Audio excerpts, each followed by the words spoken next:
Hello बच्चों, प्रश्नावली 3.4 में हम लोगों ने पहला क्वेश्चन विलोपन विधि से और प्रतिस्थापन विधि दोनों से करके देखा था।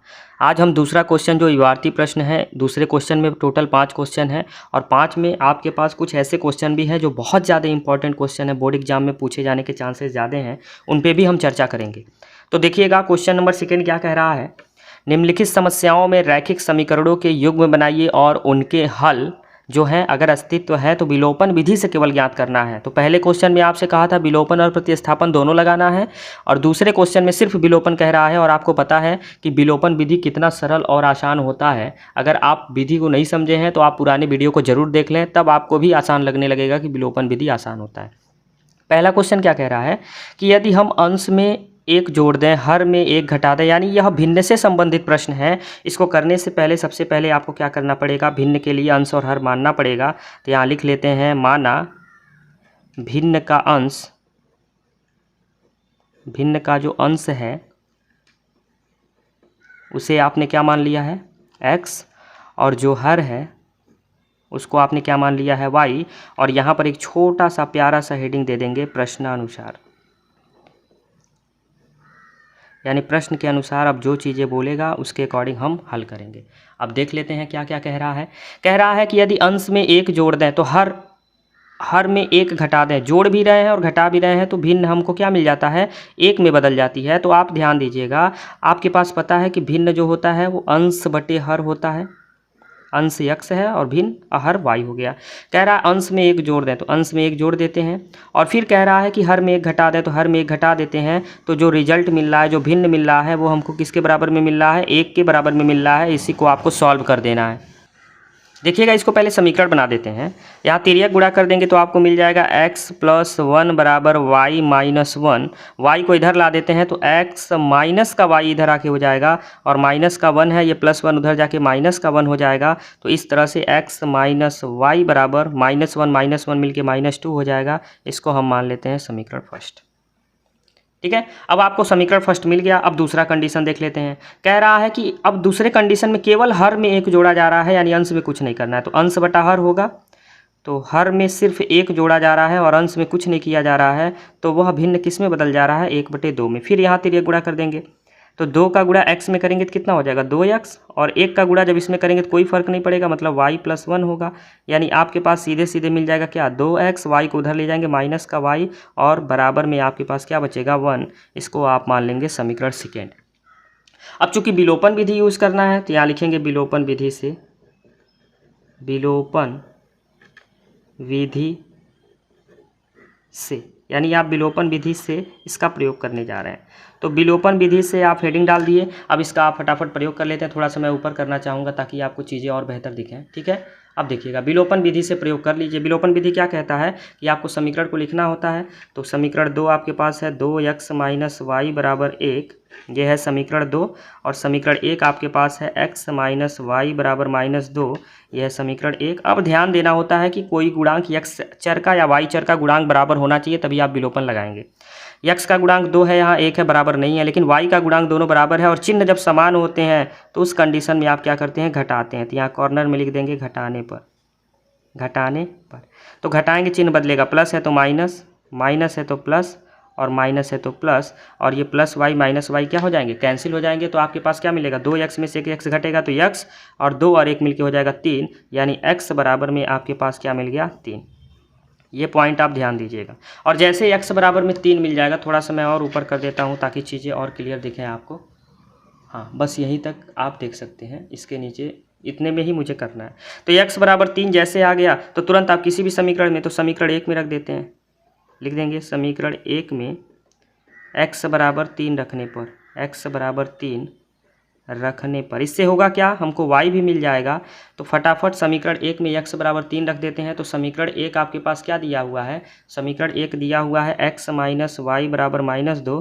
तो यहाँ हो जाएगा x - 3 बराबर, सॉरी ये 3 यहाँ पे रखेंगे ना, ये थोड़ा सा ऐसे देखिएगा, x की जगह 3 रखेंगे, 3 - y बराबर -2। तो ये क्या हो जाएगा, -y बराबर -2 है, और 3 उधर जाके -3 हो जाएगा, -y बराबर हो जाएगा -5, यानी माइनस से माइनस कट जाएगा, और y बराबर आपके पास कितना मिल जाएगा, 5। y आपको मिल गया 5। अब x भी मिल गया, y भी मिल गया। अब आपसे प्रश्न में क्या पूछा है, कह रहा है वह भिन्न क्या है।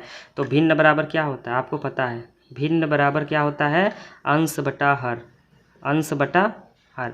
और अंश आपका क्या है x और हर आपका क्या है y। तो अंश कितना आया x 3 और y यानी 5। तो 3/5 आपका क्या हो जाएगा, आंसर हो जाएगा इस प्रश्न का। और इस प्रश्न को हमने विलोपन विधि से किया है। अब हम देखेंगे क्वेश्चन नंबर सेकेंड क्या कहता है। देखिएगा क्वेश्चन नंबर सेकेंड क्या कह रहा है कि यहाँ पर 5 वर्ष पूर्व नूरी है और कौन है, सोनू है। तो दोनों की आयु पहले मान लेते हैं। माना नूरी की वर्तमान आयु, नूरी की वर्तमान आयु आप पहले मान लें। तो नूरी की वर्तमान आयु आपने क्या मान रखा है, x वर्ष, x वर्ष। और एक लोग और हैं, कौन है, किसके बारे में चर्चा हो रही है, सोनू के बारे में। तो सोनू को भी मान लेते हैं। तो सोनू की वर्तमान आयु कितनी हो जाएगी, तो लिख देंगे सोनू की वर्तमान आयु आपकी हो जाएगी कितनी, y वर्ष। अब सोनू की आयु आपने मान लिया है कितनी वर्ष, y वर्ष। अब यहाँ पे आपको पता है कि एक हेडिंग क्या डाल देना है, प्रश्नानुसार, और फिर उसके बाद आपको प्रश्न को सॉल्व करना है प्रश्न के अकॉर्डिंग। प्रश्न में देखिए, जब आपको हमने एक क्वेश्चन प्रतिस्थापन में बताया था, अब यहाँ पर मैं पूरा डिटेल नहीं बताऊंगा, आपको वह विधि देख लेना है। फिर आप चाहें तो उसको पूरे डिटेल से लिख सकते हैं, या फिर जो मैं बता रहा हूँ उस तरह से भी आप लिख सकते हैं। यहाँ पे जब पूर्व कहेगा तो आप माइनस कर देंगे जितना वर्ष पूर्व कहेगा, अगर बाद कहेगा यानी पश्चात कहेगा तो उतना आप प्लस कर देंगे। तो यहाँ कह रहा है कि नूरी कितने वर्ष पूर्व, 5 वर्ष पूर्व। नूरी को x माने हैं तो x में से 5 घटा दीजिए, 5 वर्ष पूर्व हो गया। सोनू की आयु कितनी है, सोनू की आयु भी 5 वर्ष कर दीजिए। तो एक तरफ सोनू 5 है, इसमें से भी क्या करेंगे, 5 वर्ष और 5 घटा देंगे। तो कह रहा है कि नूरी की आयु सोनू की आयु की 3 गुनी है। तो सोनू की आयु की 3 गुनी कर दीजिए, वह किसके बराबर हो जाएगी, नूरी की आयु के बराबर हो जाएगी। यही आपका इक्वेशन है, इसको सॉल्व कर दीजिए। तो x - 5 बराबर क्या हो जाएगा, 3y, और माइनस का 5 तियाँ 15। तो x - 3y बराबर में माइनस का 15 है, और माइनस का 5 उधर जाके प्लस का 5 हो जाएगा। तो आपको क्या मिल जाएगा, x - 3y बराबर में मिल जाएगा -10। इसको मान लेंगे समीकरण फर्स्ट। बोलिएगा यहाँ तक क्लियर है। अब अगला पॉइंट पढ़ते हैं। अगला कह रहा है 10 वर्ष पश्चात, तो दोनों में 10 जोड़ देते हैं, x में 10 जोड़ देंगे और y में 10 जोड़ देंगे, क्योंकि x नूरी है और y जो है सोनू है। सोनू दोनों का 10-10 वर्ष हमने कर दिया। अब कह रहा है कि 10 वर्ष बाद जो नूरी है वो सोनू की आयु की 2 गुनी हो जाती है। तो सोनू की आयु ये है, इसका 2 गुनी कर दीजिए, इसको बराबर कर दीजिए। फिर वही कॉन्सेप्ट, x + 10 बराबर में क्या हो जाएगा, 2 का गुणा y में करेंगे 2y, और 2 का गुणा 10 में करेंगे 20। ठीक है। अब आपको क्या करना है, एक कॉन्सेप्ट नीचे आइए। तो x y को इधर लाएंगे, माइनस का 2y बराबर में 20, और 10 उधर जाके माइनस का 10 हो जाएगा। तो इस तरह से आपको क्या मिल जाएगा, x - 2y बराबर में 20 में से 10 जाएगा, 10 बचेगा। ये आपका बन गया समीकरण सेकेंड। अब जैसे 2 समीकरण आपके पास बन जाते हैं, थोड़ा सा मैं ऊपर कर लूँ, जैसे ही 2 समीकरण आपके पास बन जाते हैं तो उसके बाद आपको प्रश्न को हल करना होता है। तो प्रश्न को फटाफट हल कर देते हैं। हल करने के बारे में आप जान रहे हैं कि इस प्रश्न को शुरू में ही बोल रखा है किस विधि से करना है, विलोपन विधि से। तो यहाँ पर एक हेडिंग डाल देंगे, विलोपन विधि से, विलोपन विधि से। विलोपन विधि से हेडिंग डाल देंगे। क्या होता है, समीकरण 2 है x - 2y बराबर 10, ये है समीकरण 2। और समीकरण फर्स्ट क्या है, x - 3y बराबर -10। यहाँ पर आप क्या लिख देंगे, समीकरण का फर्स्ट। और समीकरण 2 और 3 एक लिखने के बाद आप यहाँ देखेंगे कि x का गुणांक समान है, और चिन्ह जब समान होता है तो वहाँ पर आप क्या कर देते हैं, घटाते हैं। तो यहाँ कॉर्नर में लिख देंगे घटाने पर, घटाएंगे तो ये चिन्ह बदलेगा, प्लस है तो माइनस, माइनस है तो प्लस, माइनस है तो प्लस। ये कैंसिल, 3 में से 2 गया, 1 बचेगा, 3 वाला प्लस में है तो प्लस में बचेगा, और 10 आपका 20 हो जाएगा। तो आपको सीधे सीधे मिल जाएगा y बराबर 20। और जैसे y बराबर 20 मिल गया तो आपको x भी निकालना है, तो समीकरण 1 में रख देंगे। तो यहाँ लिख देते हैं समीकरण 1 में y बराबर 20 रखने पर, y बराबर 20 रखने पर, या फिर लिख सकते थे y का मान रखने पर, कुछ भी। तो x - 3 गुणे y की जगह 20 बराबर -10। तो x - 20 तियाँ कितना हो जाएगा, 60 बराबर -10। तो x बराबर -10, 60 उधर जाके प्लस का 60 हो जाएगा, यानी x बराबर आपका मिल जाएगा 50। तो आपको x भी मिल गया और y भी मिल गया। ध्यान दीजिएगा, आपने क्या किया, यहाँ पर 20 रख दिया है, जो भी y का मान आया है, और 20 रख दिए हैं, तो आपके पास x का वैल्यू निकल गया है। और आपसे प्रश्न में पूछा है कि नूरी और सोनू की आयु क्या होगी। तो यहाँ पर फटाफट लिख देंगे, नूरी की आयु, नूरी की वर्तमान आयु, या फिर आयु, जो भी आपसे पूछा, वर्तमान लिखिएगा बेस्ट रहेगा। वर्तमान आयु आपने क्या माना था, यक्स माना था, और यक्स कितना आया 50, यानी नूरी जो है वो कितने वर्ष की है, 50 वर्ष की है। और फिर सोनू की बात कर लेते हैं, सोनू की वर्तमान आयु कितनी होगी, तो यहाँ लिख देंगे सोनू की वर्तमान आयु, और सोनू की वर्तमान आयु आपकी कितनी हो जाएगी, वाई माना गया था, और कितना आया है 20 वर्ष। तो इस तरह से आपका आयु वाला प्रश्न अगर पूछता है एग्जाम में तो आप इसको कर सकते हैं। और आपको मैं एक बात और बता दूं कि यह क्वेश्चन जो है इम्पॉर्टेंट है, ये नूरी और सोनू वाला क्वेश्चन आयु वाला इम्पॉर्टेंट है। अब हम देखेंगे क्वेश्चन नंबर 3। देखिएगा क्वेश्चन नंबर 3 क्या कह रहा है, 2 अंकों की एक संख्या है, अंकों का योगफल, यानी अंकों का योगफल जैसे आया तुरंत पहले 2 संख्या में क्या क्या अंक होते हैं, इकाई के अंक और दहाई के अंक, तो उनको मान लेते हैं। माना इकाई का अंक, इकाई का जो अंक होगा उसको आपने क्या मान लिया है, x मान लिया है, और जो दहाई का अंक होगा, दहाई का जो अंक होगा उसको आपने क्या मान लिया है, y मान लिया है। तो बस फटाफट आपने x और y मान लिया। अब यहाँ पर आपको पता है क्या हेडिंग डालना है, प्रश्न अनुसार, यानी प्रश्न के अनुसार आप जो भी कहेगा वह क्रियाकलाप करेंगे। आपको एक छोटी सी चीज़ और बता दें यहाँ साइड में, ठीक है, यहाँ साइड में मैं बता देता हूँ कि जो संख्या होता है ना, वो संख्या जो बनते हैं, संख्या का फॉर्मेशन कैसे होता है, 10 गुणे दहाई का अंक, ठीक है, और प्लस इसमें क्या कर देते हैं, इकाई का अंक, इकाई का अंक, ये ध्यान दीजिएगा। तो यहाँ पे संख्या जो आपका बनेगा, मैं इसको इसलिए बता रहा हूँ ताकि संख्या बनाने का तरीका आप जान लें। 10 में किसका गुणा करते हैं, दहाई, दहाई वाई है, तो 10y प्लस यक्स, ये आपका क्या बन जाएगा, संख्या बन जाएगा। इसको आप दिमाग में रखे रहिएगा क्योंकि यहाँ प्रश्न में संख्या शब्द यूज किया है, तो हो सकता हो इसकी आवश्यकता पड़े, तो हम पहले ही समझ लें। अब प्रश्नानुसार कह रहा है 2 अंकों की संख्या है और अंकों का योगफल 9 है, तो पहला चीज़ इकाई का अंक और दहाई का अंक जब जोड़ा जा रहा है तो कितना मिल रहा है, 9, ये आपका बन गया पहला समीकरण। बोलिएगा कितना आसान है, बहुत जल्दी समीकरण मिल गया। दूसरा कह रहा है कि इस संख्या का 9 गुना, यानी यह संख्या हमने देखिए बना लिया है ना, तो इस संख्या का 9 गुना, तो 10y प्लस यक्स का 9 गुना, मतलब 9 गुना क्या है, संख्या में अंकों को पलटने पर, तो अंकों को जब पलटेंगे तो y के स्थान पे यक्स आएगा, यक्स के स्थान पे y, मतलब वह संख्या बन जाएगी 10x प्लस वाई, ठीक है, यानी दहाई के स्थान पे इकाई, इकाई के स्थान पे दहाई। अब फिर क्या हो जाता है, जब पलटने से संख्या बनती है तो उसका 2 गुना कर दिया जाए, 2 गुना कर देते हैं तो ये दोनों आपस में क्या हो जाते हैं, बराबर हो जाते हैं। इसको हल कर दीजिए फटाफट, 9 दहा में 90y और प्लस 9 का x में गुणा कर देंगे 9x, बराबर में 2 का गुणा 20 में 20x और प्लस 2y, ठीक है, x सबको इधर लाइए। आपको ये चीज़ें क्लियर हो गई ना, एक बार मिला लीजिए, हाँ ठीक ठीक ठीक। अब यहाँ देखिए, यहाँ पर यक्स के पास इस यक्स को लाएंगे या फिर सबको उधर ले जाइए, तो इधर 0 हो जाएगा, इधर 20x और माइनस का 9x, ठीक है, प्लस का 2y और माइनस का 90y, ठीक है। इसको अगर हम क्रम में लिखना चाहें तो 20 में से 9 जाएगा 11x और प्लस 90 में से 2 जाएगा तो 88y, लेकिन ये माइनस का बचेगा और बराबर में कितना हो जाएगा 0। 11 कॉमन ले लीजिए, 11 कॉमन लेंगे तो यक्स और ये प्लस माइनस माइनस, 11 से 88 8 बार में कट जाएगा, बराबर में 0, यक्स और 0 ये पूरा 0 बन जाएगा, तो इसका आपको मिल जाएगा x माइनस 8y बराबर में 0, क्योंकि यक्स जैसे इधर बटे में भेजेंगे फिर 0 बन जाएगा। ये आपका बन गया दूसरा समीकरण। और आपको प्रश्न बोला है किस विधि से, विलोपन विधि से, तो फटाफट यहाँ पे हेडिंग डाल देंगे विलोपन विधि से, विलोपन विधि से।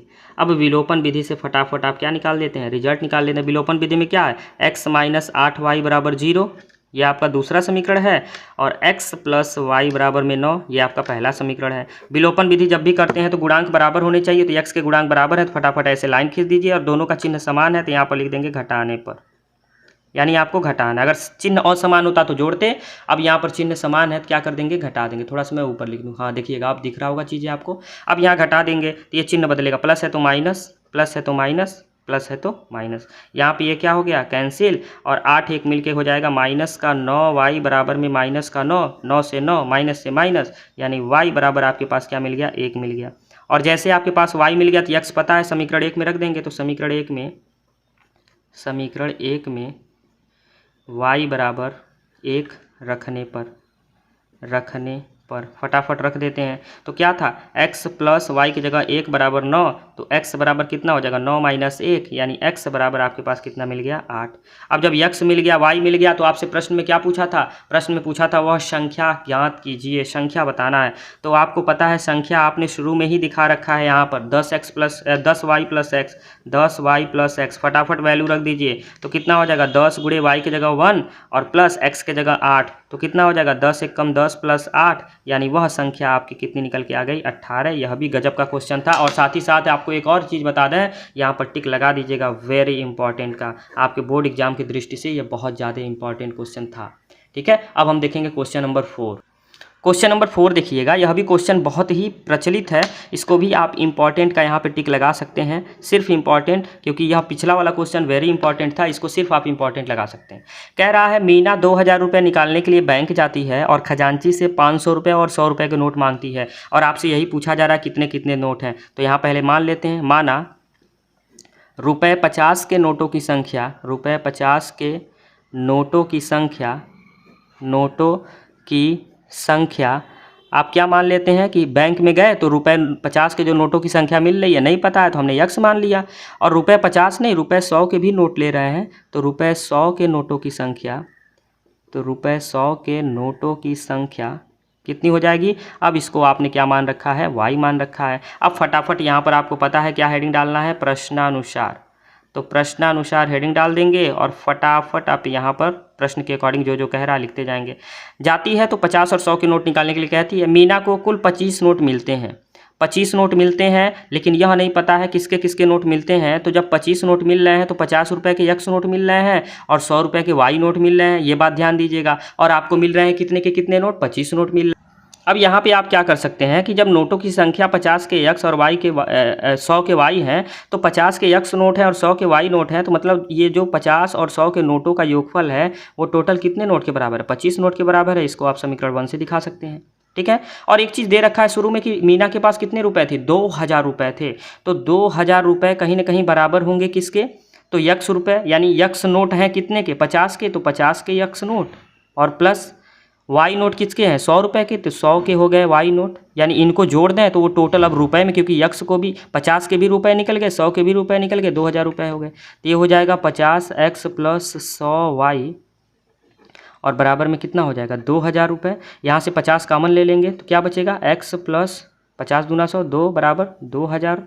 अब 0 से 0 कट जाएगा और 5 चौक के 20, यानी यक्स प्लस 2y बराबर में आपके पास मिल जाएंगे 40। इसको आप समीकरण 2 लेके चल सकते हैं। अब यक्स का गुणांक समान है तो यहाँ पर विलोपन विधि लगा दीजिए, लिख देंगे विलोपन विधि से, विलोपन विधि से। अब यहाँ फटाफट आप विलोपन विधि लगा देंगे। विलोपन विधि क्या कहता है, समीकरण सेकेंड है x प्लस 2y बराबर में 40, ये है समीकरण सेकेंड।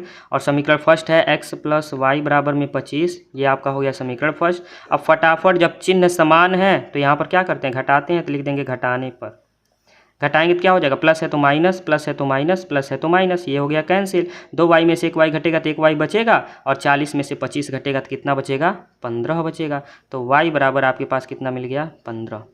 और जैसे y आपके पास 15 मिल गया, यहाँ थोड़ा मैं ऊपर कर लूँ, हाँ, y बराबर जैसे 15 मिल गया तो आपको x निकालने का तरीका पता है। लिखेंगे समीकरण 1 में y बराबर, समीकरण 1 में y बराबर 15 रखने पर, तो फटाफट आप रख देंगे। तो क्या है, x प्लस 15 बराबर हो जाएगा 25, तो x बराबर हो जाएगा 25 माइनस 15, यानी x बराबर आपके पास कितना मिल जाएगा 10। और जैसे x मिल गया तो आपसे प्रश्न में क्या पूछा है कि 100 रुपये और 50 रुपये के नोटों की संख्या कितनी है, तो नीचे लिखेंगे रुपये 50 के नोटों की संख्या, रुपये 50 के नोटों की संख्या आपने कितनी मानी है, यक्स मानी है, तो कितने हो जाएंगे 10, यानी 50 रुपये के नोटों की संख्या कितनी है 10, और रुपये 100 के नोटों की संख्या, तो रुपये 100 के नोटों की संख्या, तो रुपये 100 के नोटों की संख्या आपने कितनी मान रखी है, वाई मान रखी है, और कितना हो जाएगा 15। यही आपका क्या हो जाएगा, आंसर, यही आपका आंसर हो जाएगा। इसी प्रश्न के बारे में पूछा है। अब आपका पास एक प्रश्न और बच रहा है,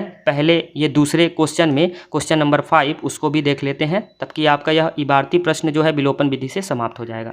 तो देखते हैं क्वेश्चन नंबर 5वां क्या कह रहा है। ये देखिएगा, किराए वाला प्रश्न जो है हम लोगों ने प्रतिस्थापन विधि में देखा था और यह विलोपन विधि में भी आया है, तो फटाफट लगा देते हैं। ये जो किराए वाला प्रश्न होता है ना, इसमें कह रहा है किराए पर पुस्तक देने वाली किसी पुस्तकालय का एक नियत किराया है और अतिरिक्त दिन का किराया है। तो सबसे पहले नियत और अतिरिक्त दिन का किराया मान लेते हैं। लिख देंगे, माना नियत किराया कि जो वह पुस्तकालय में नियत किराया लग रहा है पुस्तक के लिए, वो आपने कितना मान रखा है, रुपये x है, ठीक है। और जो अतिरिक्त दिन का किराया है, अतिरिक्त दिन का जो किराया है वो आप कितना मान लेते हैं, y रुपये मान लेंगे फटाफट। तो अतिरिक्त दिन का किराया और नियत किराया आपने दोनों मान लिया है। अब दोनों मानने के बाद आपको पता है क्या करना है, हेडिंग डालना है प्रश्नानुसार। अब प्रश्नानुसार हेडिंग डालने के बाद आपको क्या करना है, सारी चीज़ें पता है, प्रश्न जो जो कहेगा वो करना है। अब यहाँ एक सरिता है और वो 7 दिनों के लिए एक पुस्तक खरीद रही है। तो 7 दिनों के लिए अगर पुस्तक ले जा रही है तो उसको 27 रुपये देने पड़ रहे हैं। तो यक्स रुपये तो देने ही देने, क्योंकि ये तो फिक्स है रेट। और जितना दिन ले जाएगी तो यक्स रुपये तो आपको देने ही देने, और 27 दिन का और देने हैं किसके हिसाब से, वाई के हिसाब से, मतलब 27y। और फिर आपके पास टोटल रुपए के बराबर हो जाएगा किसने, 27 रुपये। ये आपका बन गया समीकरण फर्स्ट। एक सूसी है और वह 5 दिनों के लिए पुस्तक ले जा रही है और 21 रुपये दे रही है, तो इसको भी तो यक्स रुपये देने ही देने हैं। और प्लस 5 दिनों के लिए ले जा रही है तो 5 दिनों का वाई के हिसाब से हो गया 5y, और टोटल इसको रुपये यानी दिए पड़े कितने रुपये, 21 रुपये। इसको मान लेते हैं समीकरण 2। अब यहाँ फटाफट समीकरण बन गया है, तो यहाँ पर लिख देंगे विलोपन विधि से, विलोपन विधि से। और विलोपन विधि क्या कहता है, अभी आपने देखा है, सारे क्वेश्चन को हमने ऐसे ही किया है। समीकरण सेकेंड x + 5y = 21 है, क्योंकि यह गुणांक बराबर है तो आसान है। यहाँ हो जाएगा x + 27y बराबर में कितना हो जाएगा, 27। एक मिनट, ये कितने दिनों का है, 7 दिन का है ना, ये 7y होगा। ये ध्यान दीजिएगा, थोड़ा सा ये मिस्टेक हो गया है। यहाँ पे क्या ध्यान देना था आपको, एक छोटी सी चीज़ ये ध्यान देनी थी कि यहाँ पर जो पुस्तक की बात हो रही है, यहाँ पर ये 7 दिनों की बात हो रही है। तो 7 दिनों के लिए ये 7y होगा और रुपया 27 है। अब इसको आप सॉल्व कर दीजिए। चिन्ह जब समान होते हैं तो आप क्या करते हैं, घटाते हैं। तो यहाँ पे हेडिंग डाल देंगे क्या, घटाने पर। अब घटाएंगे तो क्या हो जाएगा, चिन्ह बदलेगा, प्लस है तो माइनस, प्लस है तो माइनस, प्लस है तो माइनस, ये हो गया कैंसिल। 5 में से 7 या 2y, और ये 7 बड़ा है तो माइनस का चिन्ह। और 27 में से 6 गया, 27 में से 21 जाएगा तो 6 माइनस लग जाएगा, 27 बड़ा है, माइनस से माइनस कट गया, 2 से ये कट जाएगा, यानी y बराबर आपके पास कितना मिल गया, 3 मिल गया। ये 3, y बराबर कितना मिल गया, 3। अब फटाफट आपको पता है कि समीकरण 1 में y का मान रखने पर, समीकरण 1 में y बराबर 3 रखने पर, तो समीकरण 1 में रख देते हैं क्या, x + 7y, y की जगह 3 बराबर 27, क्या हो जाएगा, x + 21 बराबर में 27, x बराबर 27 - 21, और 27 में से 21 जाएगा, कितना बचेगा, 6, यानी x बराबर कितना आ गया, 6। आपसे पूछा है कि नियत किराया और अतिरिक्त किराया कितना होगा, तो यहाँ लिख देंगे नियत किराया, आपने जो प्रश्न में माना है नियत किराया, ठीक है। जो नियत किराया आपका निकल के आ रहा है, आपने क्या माना था, यक्स माना था, तो यक्स यानी कितने रुपए आपको देना है, 6 रुपये तो नियत है। और अतिरिक्त दिन का किराया, अतिरिक्त दिन का किराया, तो अतिरिक्त दिन का किराया आपका क्या निकल के आएगा, आपने क्या माना है y, तो आपका कितना हो जाएगा, 3 रुपये, यानी 6 रुपये देने ही देने हैं, और जितने दिन होंगे 3 रुपये के हिसाब से आपको दे देने हैं। यही आपका क्या हो जाएगा, आंसर हो जाएगा। तो ये आपका जो है विलोपन विधि से हमने बहुविकल्पी इबारती प्रश्नों को देख लिया। अब आपका क्वेश्चन नंबर सेकेंड तक ही था। अब हम आगे जो है नए विधि यानी ब्रज गुणन विधि के बारे में जानेंगे। तब तक आपको करना क्या है, आपको अपने मित्रों तक यह वीडियो शेयर करना है ताकि वह भी इस वीडियो का लाभ उठा पाएँ। धन्यवाद।